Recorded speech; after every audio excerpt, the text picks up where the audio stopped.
one of the focuses, particularly in our coaching program, that we place on the techniques our coaches use is questioning. And we talk about powerful questioning.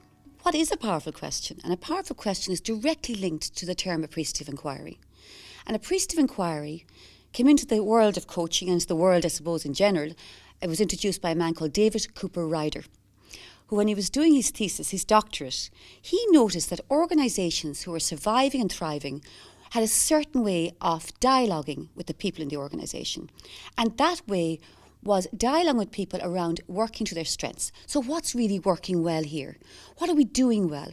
What can we learn from things that maybe aren't working as well? So very strengths-based dialogue. He then noticed something very interesting.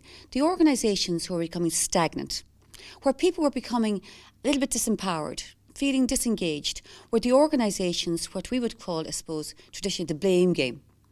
Who did what wrong? So, Paula, you did this wrong.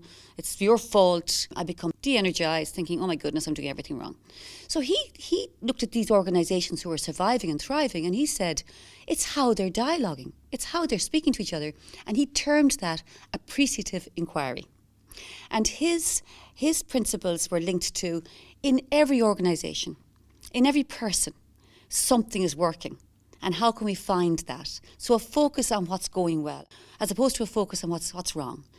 He also talked about the idea that people living in the present need to bring from the past the best there is.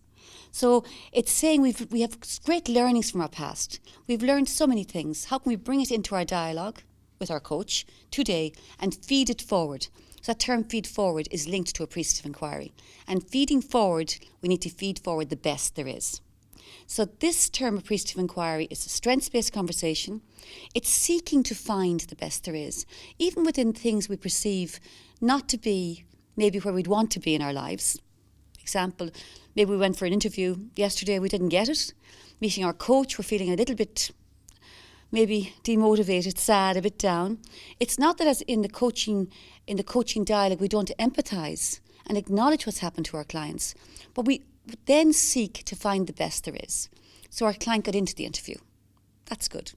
Our client, how do they prepare for it? How can we learn from what they did? Sitting here now and feeding forward in order to create positive emotions for our clients. So appreciative inquiry is linked to all of those concepts.